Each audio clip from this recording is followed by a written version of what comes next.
Bom, pessoal, vamos lá para mais uma aula. E nessa aula aqui eu vou falar um pouco de.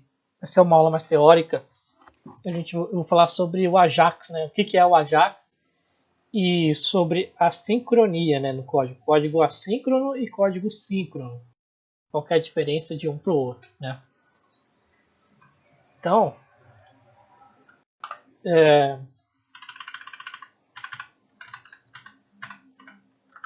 primeiramente vamos falar o que é o Ajax. O Ajax, ele é um acrônimo, ele é uma técnica, tá? É uma técnica que a gente utiliza e ele é um acrônimo, né? Ajax significa assíncrono, JavaScript e XML. JavaScript, assíncrono e XML, né? XML, para quem não sabe, é isso aqui, ó.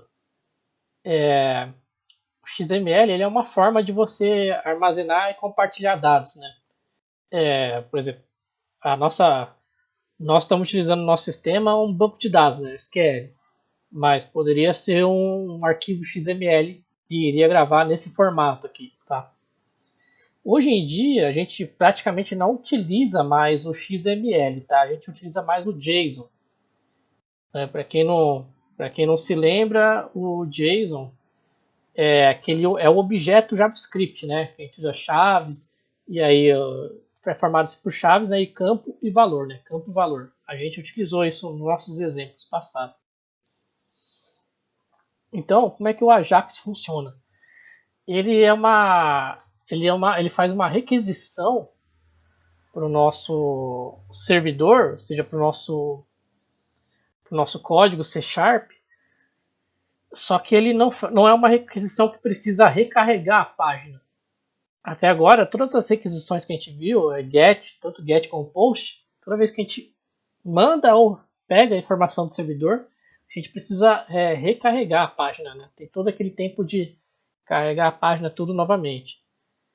Com o Ajax, a gente consegue fazer isso por trás, sem o usuário perceber. Então ele não vai ver a página recarregando. A página para ele simplesmente a gente vai trocar alguma informação na tela e para ele não vai perceber que houve um recarregamento. Ele não vai ter aquele tempo de carregar a página tudo de novo, esperar a página montar. A gente vai usar isso para fazer a validação de CPF. Por quê? Porque o nosso CPF, uma das validações dele é verificar no banco de dados se já existe alguém cadastrado com aquele CPF que foi digitado. Tá? E não tem jeito, para a gente verificar alguma coisa no banco de dados, a gente tem que fazer uma requisição para o servidor. Não dá para fazer isso só lá no cliente, porque no cliente a gente não tem um banco de dados. Não é?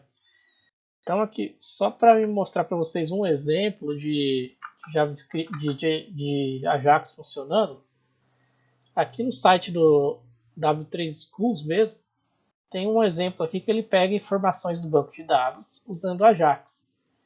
Então, ó, tem aqui um select, né?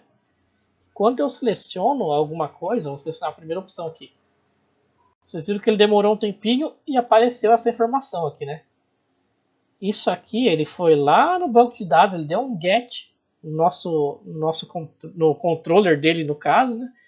Buscou as informações do banco de dados e trouxe de volta e montou um JavaScript sem precisar recarregar a página, né? Sem precisar fazer isso aqui, ó. Montar a página tudo de novo. Se vocês derem um F12 aqui, e vir aqui, ó, Network, e aí vocês cliquem aqui, ó, XHR, vou limpar aqui, vocês conseguem ver todas as requisições Ajax que o site que vocês estão acessando está fazendo. Então, ó, eu vou clicar aqui, ó, em North South, ó, vocês viram com o verdinho aqui, e aqui embaixo apareceu a URL da requisição que ele fez, né? Então ele chamou essa página aqui, getCustomers.php, passando essa query string aqui, e isso aqui retornou para ele o quê? Retornou exatamente essa tabelinha aqui que vocês estão vendo. Certo? Então tá aqui, ó. Customer ID, aí o Company Name.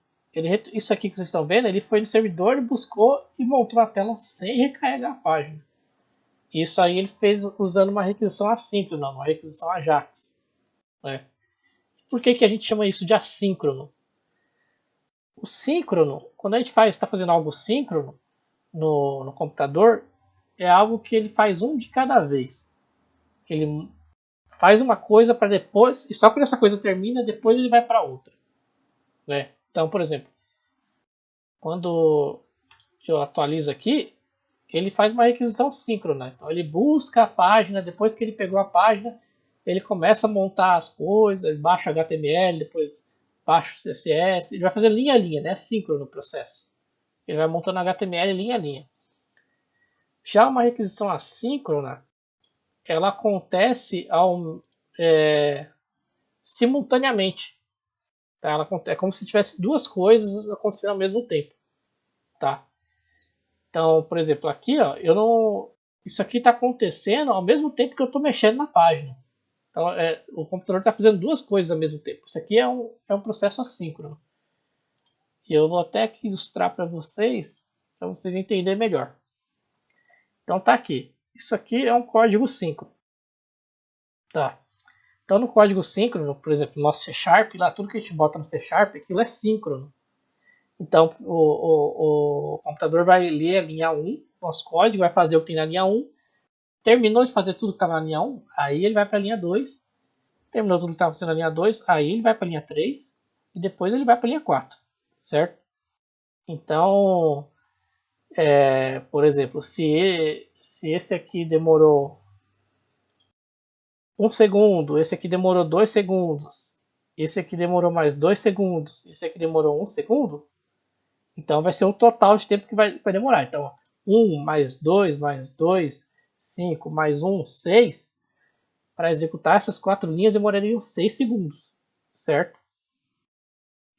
Então, ele vai executar o primeiro, depois o segundo, o terceiro. Para terminar todo o processo é a soma de todo o tempo gasto, certo? Já no processo, quando o nosso código é assíncrono, é isso que acontece. Ó. Os processos eles acontecem, eles vão tudo de uma vez. Ele não espera a linha 1 para executar a linha 2 ou para executar a linha 3. Ele vai simplesmente executar as 4 linhas de uma vez só. E o que terminar primeiro ele vai mostrando conforme foi terminando. Certo? E isso, consequentemente, deixa o código mais ágil, né? Deixa o programa mais ágil. E o JavaScript, por natureza, todo código JavaScript que a gente escreve, ele é por natureza assíncrono. Tá? O JavaScript é uma linguagem que, por padrão, é assíncrona. Então, se a gente coloca 2 linhas de código lá, JavaScript, ele vai mandar executar 2 de uma vez só. A que terminar primeiro vai aparecer primeiro. Tá? Diferente do C Sharp. O C Sharp ele é por padrão síncrono. Dá para fazer assíncrono no C Sharp? Dá também. Mas você tem que especificar quando você quer fazer assíncrono. É diferente do JavaScript que é sempre tudo assíncrono. Tá? E por que a gente não faz tudo assíncrono então se é melhor, mais rápido? Porque nem sempre a gente vai querer que algo execute de forma assíncrona. Né? Vai ter processos que, por exemplo, vai ter casos que a gente vai querer que faça o primeiro processo, espere para depois fazer o segundo. A gente não vai querer que os dois terminem ao mesmo tempo. Porque às vezes, para fazer a segunda linha, você precisa de uma informação que estava na primeira. Que seja a resposta primeira. Dá para resolver isso de forma síncrona? Dá também. Só que é mais complicado. A gente começa a torcionar nosso código começa a ficar mais complexo. E também a gente tem que tomar cuidado com outro problema. Quando a gente está trabalhando com coisa síncrona, então a gente está jogando todo esse processo ao mesmo tempo dentro da memória. Né? Então vamos dar um exemplo aqui. Vamos supor que nossa memória tem 1 GB só de memória RAM disponível. E cada processo gasta 500 MB. Então ele vai fazer aqui 500 MB, mais 500 MB já deu 1 GB. E aí vai simplesmente travar o nosso computador porque ele não vai conseguir, não vai ter memória suficiente para executar os 3 ao mesmo tempo. Certo? Já no processo síncrono, fica mais fácil de controlar isso, né? Porque se a gente sabe, esse pesa 500 MB, ele vai executar, depois de terminar ele vai executar esse, e nunca vai lotar a nossa memória RAM, né? A gente não tem que ficar se preocupando com isso. Né? Então, assim, a programação assíncrona é melhor? Sim, ela é mais rápida. Ele é melhor. A gente utiliza melhor o nosso computador, o nosso processador, né? Porém, a gente tem que saber trabalhar de forma assíncrona, né? O código, consequentemente, fica mais complexo, né? Então eu vou até mostrar aqui para vocês isso acontecendo aqui na prática. Vamos abrir o projeto aqui que fica melhor no código.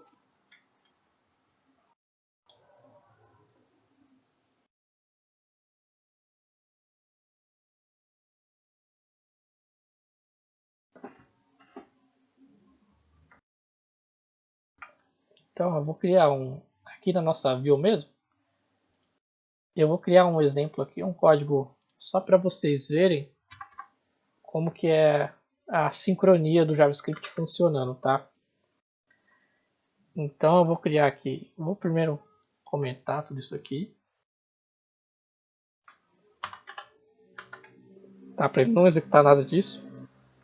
E ele só vai executar o que eu vou colocar aqui agora. Então eu vou primeiro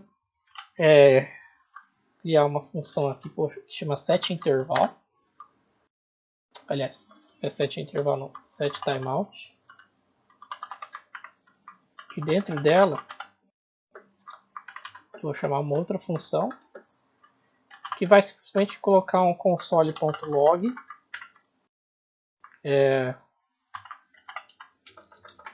texto 1.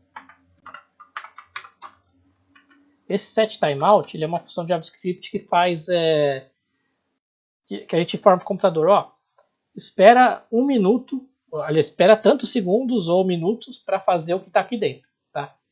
Então, por exemplo, eu vou colocar aqui vírgula 1000. Esse tempo é passado em milissegundos. Então, o que ele vai fazer? Ele vai esperar um segundo para executar o console.log texto 1. E aqui embaixo eu vou colocar console.log texto 2. Certo? Vou executar aqui para a gente ver.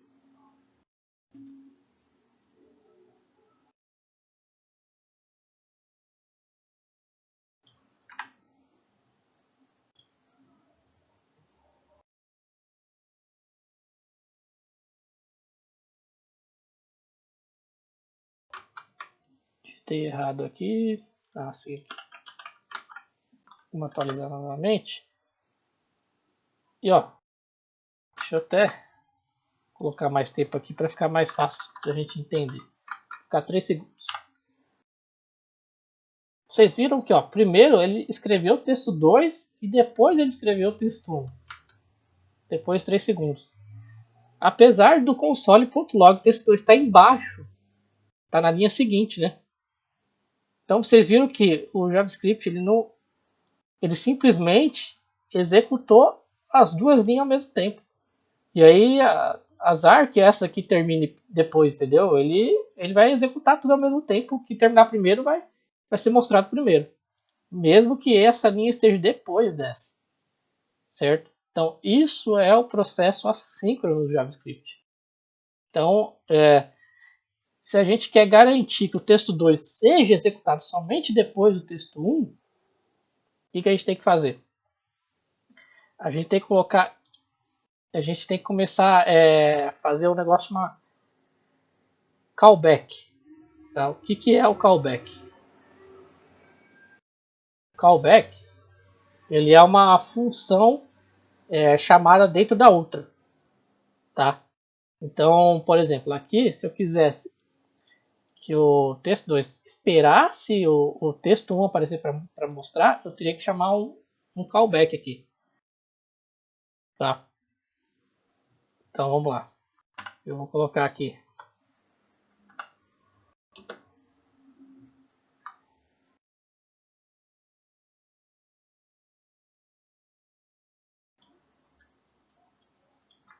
Texto 2 dentro da função. Tá?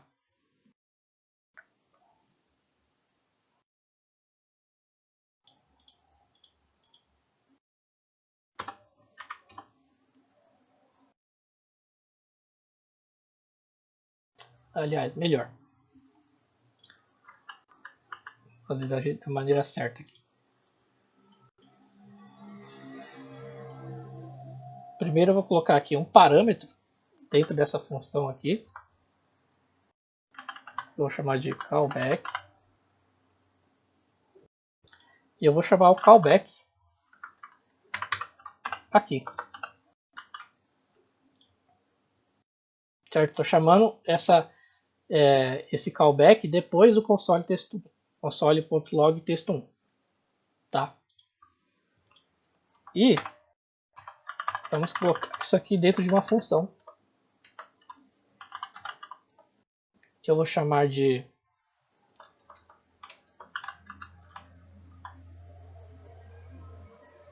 texto2.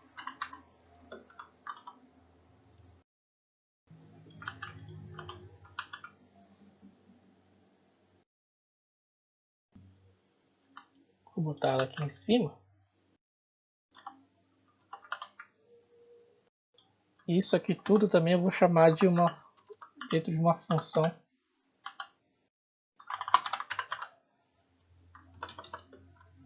executar.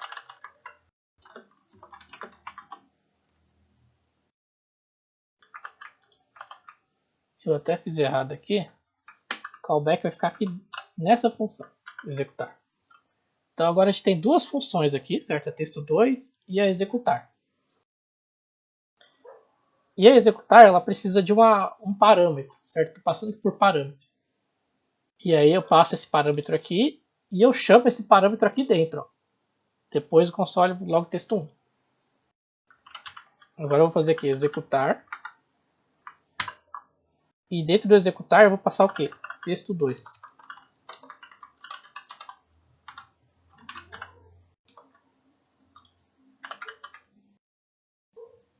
Certo? Eu estou passando essa função aqui como parâmetro aqui dentro. Eu estou chamando o executar aqui embaixo, falando, ó, faz o que está no executar, passando essa função aqui como parâmetro. Aí ele vai cair aqui dentro, ele vai fazer isso aqui,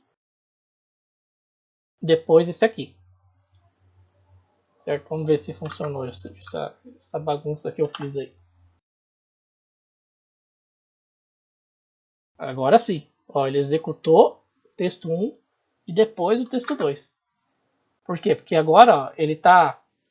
O que tem? Primeiro ele vai chamar o executar. O que tem dentro do executar? Isso aqui, ó. Set timeout para esperar 3 segundos. E aí ele chama essa função console.log texto1. Certo? E depois, dentro dessa função, a gente chama uma outra, que é essa aqui. Tá certo? Então a gente chama isso aqui de callback, que é uma função de fundo. Então dentro dessa função a gente executa tudo que tem nela para depois chamar a próxima função que a gente quer executar. Isso é o callback. Eu sei que ficou meio complexo de entender aqui, talvez vocês não tenham entendido muito bem, né? Mas essa é a única forma que a gente tem de garantir que este texto, que essa função vai ser executada depois disso aqui, ó. Tá? Quando a gente está trabalhando com código assíncrono no JavaScript e a gente quer executar um negócio somente depois que eu terminar, a gente tem que fazer dessa forma. Existem outras formas, sim, agora, por exemplo, tem promises que a gente vai aprender ainda. Agora hoje em dia tem o async e await no JavaScript também, que funciona muito parecido igual no C Sharp. Tá? Mas só para vocês entenderem a complexidade que é quando a gente está trabalhando com código assíncrono, de garantir que algo vai ser executado depois de outro. Tá?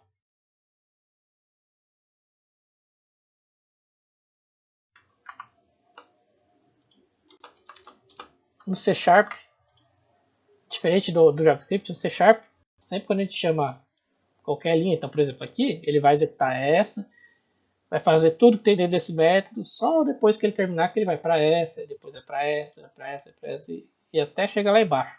Sempre um de cada vez. O C Sharp ele é por padrão assíncrono.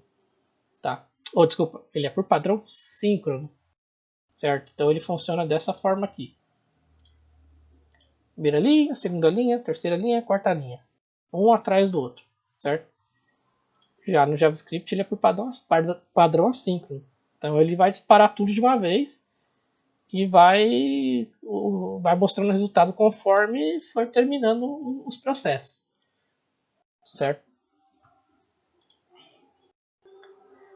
Tendo isso bem claro assim na cabeça de vocês, a gente vai na próxima aula fazer a validação de CPF, né, validar se o CPF tá válido, usando só JavaScript normal, e validar se já não existe algo cadastrado, alguma pessoa com esse CPF cadastrado, sem chamar sem fazer uma atualização na nossa página, né? Então ele vai digitar lá no campo o CPF e por trás dos panos, sem o usuário perceber, a gente vai no servidor buscar a informação, verificar se já existe ou não e retornar o resultado. Se já existir, vai mandar uma mensagenzinha, né? Ó, CPF já cadastrado. Se não existe, beleza, ele vai validar e vai deixar válido para passar. Então é isso, pessoal. Essa aula é mais teórica, tá? Aqui embaixo ele está mostrando como que faz essa requisição Ajax com JavaScript, tá? Não precisa se assustar, porque a gente não vai montar a requisição assim com JavaScript puro, tá? A gente vai usar uma biblioteca que vai facilitar muito mais isso aqui, gente. Mas só para vocês entenderem que é o Ajax. Se vocês entrarem no Gmail de vocês, no Facebook, sabe quando vocês estão mexendo no Facebook, aí aparece uma notificação aqui em cima, sem atualizar a página, fica um númerozinho 1 aqui. Aquilo é usando o Ajax. Quando vocês dão um curtir em alguma coisa, vocês clicam no botão curtir, ele manda uma informação para o servidor para gravar no banco de dados. E isso é mandado via Ajax. E por isso que não atualiza a página, porque é feito via Ajax. Tá? Então, sempre que a gente quiser fazer alguma interação com o servidor sem carregar a página, a gente tem que usar Ajax. Dá para fazer a aplicação toda usando Ajax? Dá, claro que dá. Inclusive, esse tipo de aplicação chama-se... tem um nome, né? A gente chama esse tipo de aplicação SPA. Que é Single Page Application. Então, nesse tipo de aplicação, a gente carrega uma vez só e toda a interação que a gente faz sem recarregar a página. Tudo usando Ajax. Só que também, consequentemente, né, a complexidade do código ela cresce muito mais e você tem que manjar muito mais de JavaScript também, né? Porque aí toda a interação com o nosso sistema é feita usando JavaScript. Tá? Bom, vou descomentar aqui nossas alterações e vou ficando por aqui, pessoal. Até a próxima aula. Não precisa se assustar que a hora que a gente for fazer o Ajax, vocês vão ver que não é nenhum bicho de 7 cabeças, tá? É mais a lógica por trás do negócio que parece ser complexa, mas não é.